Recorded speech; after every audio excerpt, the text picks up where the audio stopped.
I think it's the best we saw him pitch during the spring trainings that we had, and a gutsy performance by him. He may have had a few more pitches, but I think you run in the risk of bringing someone in the middle of the inning.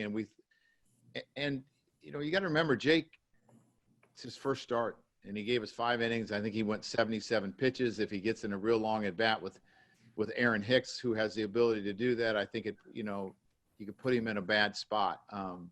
So I just thought that he gave us everything he had, and it was time to make a change. Let's go to Todd Zolecki. Hey, Joe. Garrett comes in after that and gives up a 3-run home run, walk, and a hit by batter. Something similar happened, I think, first game with Rosso coming in. Overreaction, 4 games in the season, say that there's concerns about the bullpen, or how do you look at this right now? I think it's really hard to judge our bullpen right now, just because we haven't played in a week, 8 days. Some of these guys haven't worked in 8 or 9 days, and we try to get them as much work as we can, but it's still not game conditions. So, Diola's threw the ball really well, last weekend, and was not able to repeat it, but I feel he has the ability to help us. He just, didn't have it tonight. Okay. All right, let's go to Scott Lauber and then Bob Brookover. Hey, Joe. First couple of innings, I think Cole got 6 outs in like 19 pitches. How'd you feel about the at-bats against him early, and did you feel like they got better as the game wore on? It seemed like you made him work quite a bit harder the next 4 innings. I thought we made some decent contact, even though we didn't see a lot of pitches. And Garrett Cole's not necessarily a guy that you want to be 1 and 2 on because he's got so many weapons to put you away. So I think when you're facing like a guy like Garrett Cole, if you get a pitch to hit, you better not miss it, because you're probably not going to get another one in the AB. So I thought our at-bats were really good tonight. Considering we haven't played in a while, I thought we played a pretty clean game. I thought we swung the bats well. I thought for the most part we pitched pretty well. So, I hate to lose, but considering what we've been through, I thought our guys played a pretty good game. Hey, Joe, you talked about piling on the other day. You finally get a game in Monday. Now you're off again tomorrow. Are you guys coming directly home tonight? Yes. And just, is it crazy that now you're going to play maybe the first road and home doubleheader, 7-inning doubleheader in the history? Is the stuff that's happening, do you shake your head sometimes just saying more?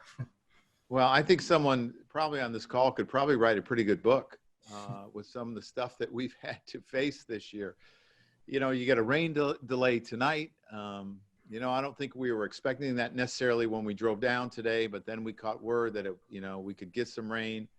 It's been a strange year. But I really believe our players have adapted to it pretty well. And if they continue to do that, good things are going to happen. Thanks. All right, let's go to Jim Salisbury and then Matt Gelb. Joe, I apologize for you were asked this 3 o'clock this afternoon, but I think the postponement and the doubleheader on Wednesday makes it worth asking again. You might need a pitcher on Wednesday or the days following that. Does Spencer Howard become more realistic? Obviously, it's something we're going to have to talk about. Someone's going to have to fit in somewhere. I think our plans right now are to go Nola and Wheeler, and then we'll handle it when we have to. So we'll see where we're at, but our plans right now Wednesday are Nola and Wheeler. Aaron Nola and Wheeler in the doubleheader? Yes. Okay, so you'll need somebody in the days At following. At some point, we're going to need someone, yes. And if my days are right, I think it would be Sunday. Wednesday, Thursday, Friday. Sunday. Yeah. If I could just ask you about the bullpen as well. I mean, you mentioned it's tough to judge the pen right now because the starts and stops, they haven't had the work. And I hear what you're saying. When does it become maybe fair to judge them a little bit? Well, I think you have to give each guy, 3 or 4 appearances to be fair to them with consistent work, because, you ask all relievers, they want consistent work. They don't want to sit for a week and then expect to go out there and have pinpoint control and have a good feel for their breaking ball and whatever other pitches they have. So I think they need some consistent work before we really make a judgment. In a 60-game season, do you have the luxury of giving guys 3 or 4 outings to get their feet, or do you have to, move quickly in another direction to kind of keep things afloat? Well, I mean, if we were to make changes, you're calling up young kids that have no experience as well, in a sense. So these were the guys that we thought threw the ball the best during the camps, and they got to get it done. Thanks, Joe. Time for one more quick one. Matt Gelb. Joe, I'm just curious. The angle we didn't have was good on TV. The ball hit the Segura with Arrieta on the mound. Was that too tough a play to make? We didn't get a good view of it. It's not an easy play. It's down the line pretty far, and he's going to have to make a long throw.